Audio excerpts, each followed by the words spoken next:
Throughout the Star Trek universe, Starfleet has had experimental starships such as the Prometheus-class Starship, which experimented with a multi-vector attack mode, and even the Excelsior class, which started out as a testbed for the transwarp drive. That was worth a shot at least. Scotty, as good as your word. Aye, sir. The more they overthink the plumbing, the easier it is to stop up the drain. Still, the Crossfield-class Starships, notably the USS Discovery, and its experimental technology, the Spore-Drive system, were among the most experimental so far. Star Trek Discovery's Crossfield-class Starship was an interesting design for the Federation fleet.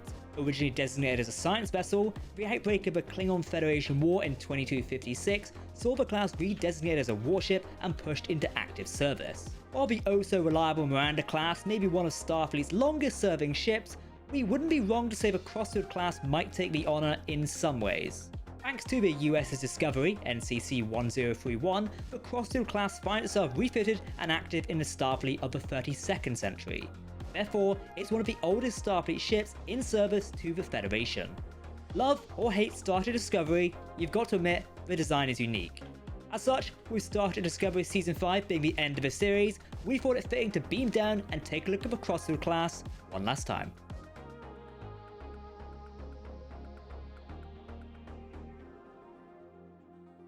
Welcome to Trek Central, I'm your host Captain Jack, and let's get into it.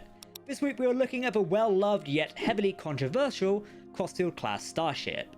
And it's not the one that appeared in Star Trek Strange New Worlds, though we'll cross that bridge another time. Today we'll be looking at the original Crossfield class, the in-universe lore and the real-world lore, and we'll dive into some expanded universe lore too, but there's not much to it. As always, please leave your thoughts in the comment section below, because if you're talking about Star Trek, we want to hear about it. Don't forget to subscribe and let us know what ship we need to look at next. Okay, engage. Starfleet officially commissioned the Crossfield class in the early 2250s. The Starship was designed to test a new alternative faster-than-light drive, the displacement-activated Spore hub drive, also known as the Spore-Drive. The Crossfield class design was in keeping with the traditional Starfleet designs, which featured a saucer section, a secondary hull, and two nacelles. While sharing similar design values, the Crossfield class general look and feel differed from that of a standard Constitution class seen in Starfleet. For example, the secondary hull was wide and flat, and the nacelles were elongated, compared to traditional warp drive nacelles on other Starfleet starships. The saucer section was divided into three connected sections, separated by gaps, to facilitate the operation of the Spore-Drive. When the drive was engaged, the Crossfield class went into black alert. This unique alert started to inform the crew that the ship was about to commence a Spore jump. As such, the outer and middle sections housed rings of the saucer section could rotate clockwise and counterclockwise respectively. The goal of this was to provide excess energy cavitation. As a top-of-the-line 23rd century starship, the Crossfield class was fitted with heavy armaments. This included multiple phaser arrays and forward and aft photon torpedo launchers. The ship class was also fitted with at least 6 tractor beam emitters, which allowed the ship to perform multiple towing and retrieval operations in space. 2 were located on the ventral engineering hull, 2 above the aft doors of the ship's cargo bay, and 2 on the dorsal hull of the inner ring of the saucer section. Speaking of the cargo bay, the Crossfield class supported a rather large hangar bay. The Starship design utilised force fields to contain the atmosphere, as the hangar bay doors were typically left open on multiple occasions inside the main hangar, which was the primary shuttle bay. A large platform was at the centre of the Starship's floor in the hangar, which acted as a lift that would descend and rotate to enable access to a launch facility for landing pods. The USS Discovery made use of these on more than one occasion. While the Spore-Drive system was the main form of propulsion for the Crossfield class, the Starship also came with a traditional warp drive system. The Crossfield class could also support around 140 crew members. Like many Starfleet vessels, it's expected to have a larger evacuation size limit. Speaking of sizes, the actual size of the Crossfield class is a confusing one among some. For example, we see in Star Trek Discovery it is of a similar size to the Constitution class USS Enterprise. However, its size measurements, from a different source, don't really match what's on screen. Star Trek Discovery, the official Starships collection, lists the Crossfield class as 750.5 meters long. This would be about 2.5 times the length of the original series Constitution class. Also, it is about 100 meters longer than the size of a 24th century Sovereign class ship. The official Starship collection for Star Trek Universe explained that the size of the Constitution class was increased by a factor of 1.5 for its use in Star Trek Discovery. This does sort of explain why both ship types are of similar sizes when they appear together on screen. The Crossfield-class USS Discovery arrived in the 32nd century in the year 3180 via a time jump. As such, the ship would need to be upgraded to work with Starfleet in the new era it found itself in. The Crossfield class would undergo an extensive retrofit. The process took around 3 weeks to complete, with the overall layout nearly identical. This consisted of a saucer section, the wide secondary hull, and the 2 elongated nacelles. However, the design did see 32nd century similarities change over. For example, the connecting corridors between the outer and inner rings were completely removed on the saucer section, and now sporting a new hexagonal look, which was rather nice. Warp nacelles were now physically detached but would remain connected to the vessel through magnetic seals. This used superconductors, which enabled an improved level of maneuverability during flight. The secondary hull was gutted to accommodate newer impulse engines, which had a different shape from the 23rd century Crossfield-class design. Yes, we know how much people like the turbofshafts, but they were removed and were now free-floating inside the ship. Thanks to programmable matter, the magnetic levitation tracks were constructed as the turbolift moved around the ship, kinda freaky if the power goes out. Tactically, the 32nd century Refit provided a standard cloaking device. Initially, the Spore-Drive system could not work while the ship was cloaked, but the issue was fixed later. Armament-wise, the Crossfield class did not get many upgrades. The ship still sported deflector shields, photon torpedoes, and phasers. They were upgraded to be on par with technology of the 32nd century. The ship still made use of its Spore-Drive system and also its Warp Drive system, so propulsion relatively remained unchanged. Officially, the Crossfield class was designed as a scientific research ship, mainly to facilitate the research and development of the Spore-Drive system. However, the Starship design allowed over 300 discrete scientific missions, which was a Starfleet record in 2256. Starfleet officially commissioned 2 starships, the USS Discovery and the USS Glenn. Both were fitted with the Spore-Drive system, and Doctors Paul Stamets and Stroll headed up research. With the outbreak of the Klingon Federation War in 2256, Discovery found itself at the forefront due to its advanced Spore-Drive tech. Captain Gabriel Lorca pushed Stamets to ensure the drive worked, which would have given the Federation an edge above the Klingons in the ensuing war. The USS Glenn, the sister Crossfield-class ship to the Discovery, also experimented with the Spore-Drive technology. The crew used drive spores for their drive, while Discovery grew its own mushroom forest. Unfortunately, one experimental jump off the Glenn Spore-Drive system caused a complete failure. The Glenn hit an undetectable Hawking radiation firewall while exiting the mycelial plane. The resulting impact caused the Spore-Drive system to spin out. With the system failure and the drive spinning out, the USS Glenn's crew were killed, leaving no one alive on the ship. An animal known as a tardigrade had infiltrated the ship beforehand and was used in experiments by the crew to function as a Spore-Drive navigator. It was the only thing left alive when the USS Discovery's away team boarded the ship to investigate. While they were able to recover vital information technology, the USS Glenn itself could not be salvaged or recovered due to the ongoing war. I don't actually think they ever gave a reason for why it wasn't recovered. Still, Captain Lorca scuttled the Glenn by having Discovery fire 2 torpedoes into the ship's hull. I mean, come on, they could have at least salvaged it a little bit, no? Therefore, the USS Discovery became the last known active starship of the Crossfield-class Starship line.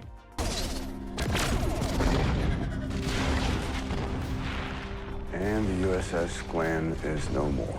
Discovery would be vital in 2258 during the Red Angel crisis. Using a Spore-Drive system, Captain Pike and her crew could easily deal with the growing threat of Control, Section 31's rogue AI program. It was decided that the Discovery would go to the future to protect the sphere data it had obtained from a dying entity.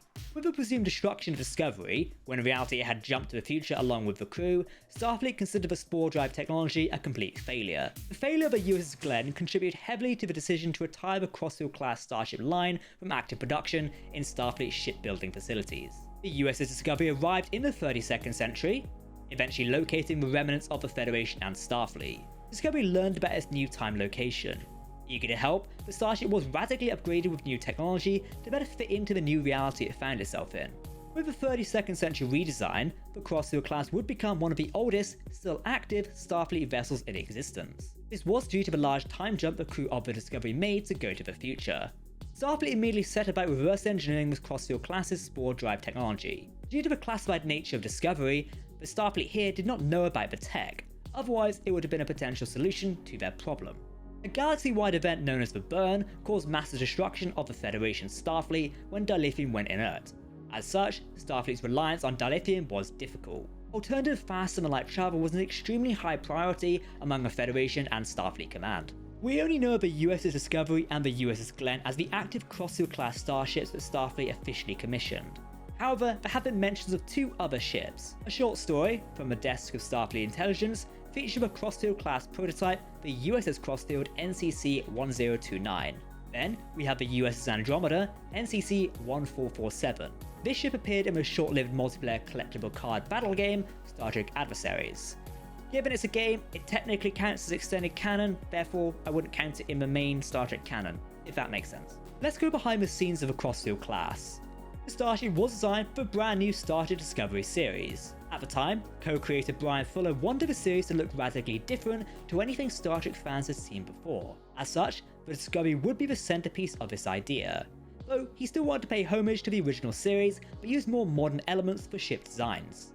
Fuller and production designer Mark Worthington dug up work by legendary designers Ken Adam and Ralph McQuarrie. The pair had been working in the 1970s on a Star Trek movie called Planet of the Titans. The movie was never made, but a lot of the production design work had been completed. One of these designs was a series of drawings for a redesign of the USS Enterprise, which featured a triangular body. As the basic design for the Crossfield class was thought out, concept artist John Eves was brought on board to design the ship. 3 sketches were given to Eves, and he set about working on what would become the new lead ship. Brian Fuller added another design choice. He informed Eves that under no circumstances should the design feature round nacelles. The idea behind this was just to see something different.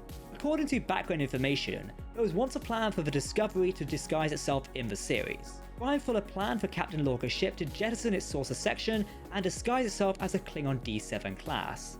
I'm not quite sure how that would have worked, but I guess it would have made sense. John Eves was concerned that departing too much from Star Trek design evolution would be problematic. He knew that the new nacelle designs were inconsistent with Kirk's Enterprise or Archer's NX-01. As such, he produced a design showing what Discovery's early prototype would look like with round nacelles. These nacelles would go through many design iterations before the final one was settled on. The Crossfield class colour scheme was a source of discussion. Eves and Thomas Pringle, another member of the art department, experimented with a variety of colour schemes for the ship. Brian Fuller liked the gold design. Still, Eves pushed on for a deeper, bronzier look, and that was the final product. Discovery's model was officially shown off at San Diego Comic-Con 2016. However, this was while the ship was still in the design phase. As such, a quick model was developed based on old, early sketches from the designers. Therefore, the final model, which appeared in Star Trek Discovery, looked radically different from what fans were introduced to in 2016. You remember that original video? If so, which one did you prefer? October 2016 saw a big change. Brian Fuller had left Star Trek Discovery, so Todd Cheswensky was brought in to head up the art department.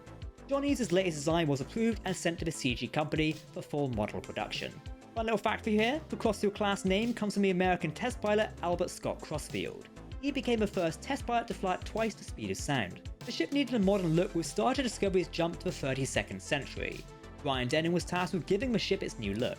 Production designer Philip Barker asked Denning to consider the futuristic approach because the original plan was to simply repair Discovery for the new 32nd century. The pair decided to embrace the future and refit Discovery, which would take place in the 3rd season. One of the early new designs for Discovery, shown in this sketch, was for the ship's damaged parts to be filled with this new texture that was put over the hull to repair the damage. You can see in the sketch there was a similar design styling to the other 32nd century starships we've seen. The big change for the 32nd century was that things like engines would not always be physically connected. This was a design challenge. Brian Denning set about redesigning the Discovery to support the new floating nacelles. The design team actually worked on the other 32nd century starships, which featured separate elements, before returning to work on the Discovery. As such, when coming back, Brian Denning was armed with a library of new ideas for which to work with. The producers decided Discovery needed a massive upgrade. As such, the NCC-1031A was born. Discovery's design for the future went through many radical phases, including having new 32nd century tech simply bolted on. While wanting a redesign, the team did not want to lose the overall look and basic architecture of the Crossfield class. One concept by Denning added more detail but removed the inner saucer sections, therefore leaving a sort of dome-like bridge structure. The producers rejected this as they did not want to lose the decks of the ship and therefore asked him to restore them. There was also a concept of having the neck of the ship separate from the drive section. In the final design for the 32nd century Crossfield class, only the ship's nacelles were floating. Discovery's new look debuted in Season 3, Episode 6. And that's it! The Crossfield class, the history of the ship, both universe and out, and the wonderful stories that help make the ship shine. Whatever your thoughts on the Discovery show, you can't help but love the Crossfield class a little bit. I mean, come on, it's unique and weirdly beautiful. is a wild callback to obscure section of history and ultimately the best part of Discovery. Though Lorca was pretty good, give me Prime Lorca. If you want to keep up to date on all the latest Starship news, lore and more, then make sure to hit that subscribe button to never miss a video from a team here at Trek Central. You can also follow us on social media or join our community Discord server. For now, I've been Captain Jack, thanks for watching and we'll see you next time. Live long and prosper, my friends.